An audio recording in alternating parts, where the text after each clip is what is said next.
The Internet, an ever-present connection between virtually every computer. Today, many people regard it as an essential part of life, yet it's only a generation old.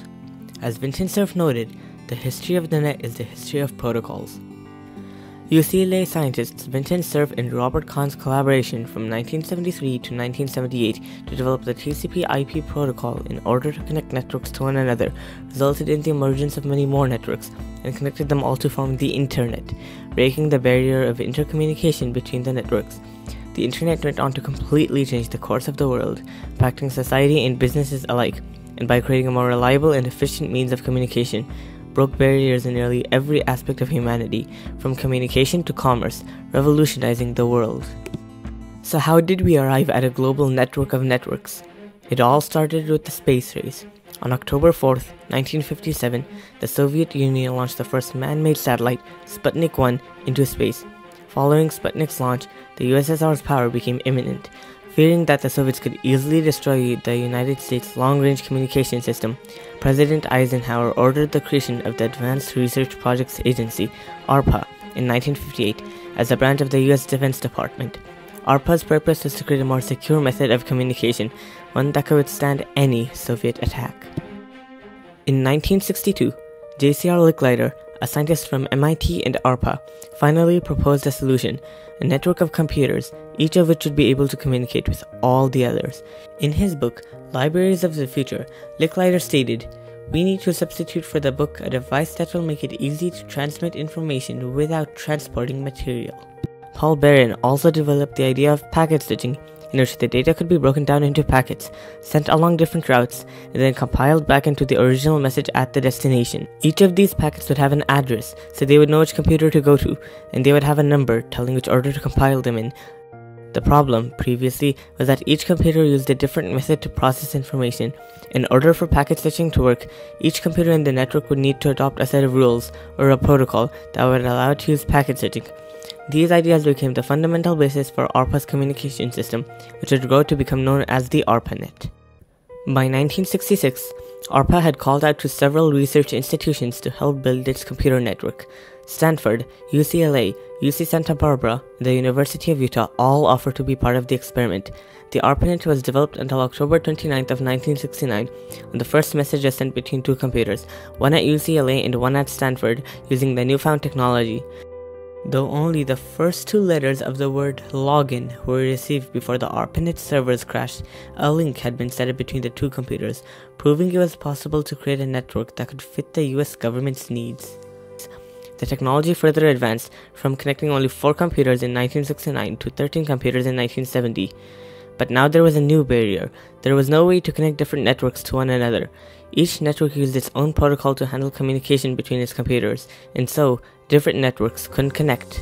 One network, AlohaNet, was drastically different from ARPANET as it was built to connect the separated islands of Hawaii, and thus could not be connected to ARPANET, and AlohaNet was just one of many. The networks had no common language through which they could communicate. As Derek Muller, who narrated BBC's 2018 documentary, History of the Internet, noted, if you weren't already on a network, there was no way to get to it. If the US government's vision was to be realized, something had to change. In the International Computer Communication Conference of 1972, Robert Kahn, a scientist who had helped to create the ARPANET, showcased its potential by connecting 20 different computers. It was here that people realized that networking was a viable technology. 1 year later, Robert Kahn got the inspiration for what would eventually become the TCP protocol. Partnering up with Vincent Cerf, a scientist at UCLA whom he had worked with a few years back, they began working out a plan almost immediately. At this point, my partner, Bob Kahn, came to my lab at Stanford University, and he said, "We have a problem." I said, "What's the problem?" So we began developing a packet satellite and a packet radio network. Then we asked ourselves, how are we going to connect these things to each other? That was the internet problem, because we were linking nets to each other. Each network used its own protocol, or set of rules, to regulate and transfer information, and so getting them to connect to one another was difficult, a barrier in itself. By May of 1974, Robert Kahn and Vincent Cerf had completed their paper titled A Protocol for Packet Network Intercommunication, which explained their proposed internetworking protocol, the Transmission Control Protocol, TCP. The problems they were attempting to solve were that each network may have distinct ways of addressing the receiver, and status information, routing, fault detection, and isolation are typically different in each network. Their solution, the TCP, would hand over the messages to a server host at the destination, and the host would simply relay the message. In essence, TCP would regulate the transfer of information between different networks, provided that they also had TCP. However, the protocol still needed to be further developed. Robert Kahn and Vinton Cerf may have found a way to circumvent the barrier of different protocols that prevented networks from communicating with each other, but that didn't mean that the barrier was completely broken yet. The foundation for the internet had been set, but there was still a long way to go. After years of refining the protocol, it became evident that the procedure of internetworking could not be handled by just one protocol, because the protocol would be too inflexible. Therefore, in 1978, Vinton Cerf and Robert Kahn split the TCP into the Transmission Control Protocol and Internet Protocol, TCP/IP. Dealing with it. So we had to deal with the issue of unreliability along the way, and we had to deal with the issues of addressability.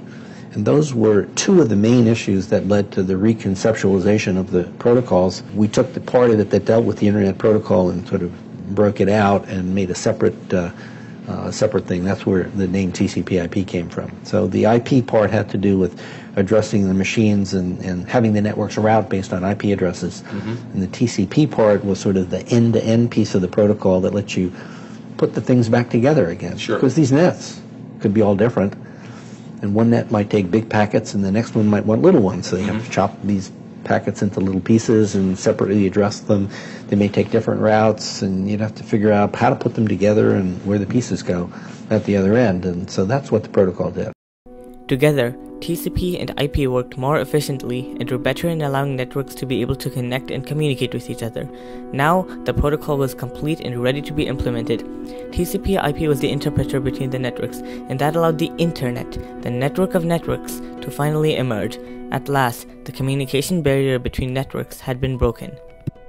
While there had been many previously existing networks, including the island network Alohanet that had sprung up in ARPANET's wake before 1978, now they were all able to internetwork with one another.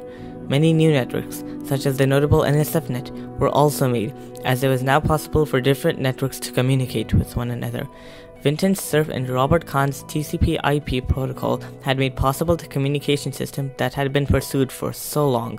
The technology had been made, the internetworking barrier broken, and the internet was now a reality. From there, the technology advanced rapidly. In 1983, the domain name system, DNS, was invented as a much simpler and easier way of connecting to computers. By 1985, computer networks had become so advanced that the newer NSFNet replaced ARPANET as the backbone of the Internet. In 1989, the World Wide Web was created as a means of accessing the Internet. 2 years later, it was officially introduced to the public. In 1993, the first proper web browser, Mosaic, was created as a user-friendly means of accessing the web. By that time, 2 million computers were online, to 70 million by the end of 1997. TCP/IP had shattered the barrier of internetworking, and now the gates were open for the world to join the internet. Our vision in those early days was machine to machine or person to machine. What I missed totally was that this was not about computers talking to each other. It was about people communicating with each other. Life today would be hard to imagine without the internet. Its presence has allowed for instantaneous communication with people around the world, and as Vinton Cerf has noted, it has revolutionized communication in several other ways as well. Not only has it become easier to stay in touch with people, but businesses, e-commerce, and even healthcare services have grown and evolved as a result. What once took days now only takes minutes. By providing a more efficient method of communication as well as a digital library, the internet has practically given everyone the world at their fingertips. In 2019, the data exchange over the internet peaked at nearly 64,000 gigabytes per second. All that a result of a set of 2 protocols made in 1978. Without this invaluable duo of protocols, the barrier of internetworking would still remain, and the world wouldn't be what it is today.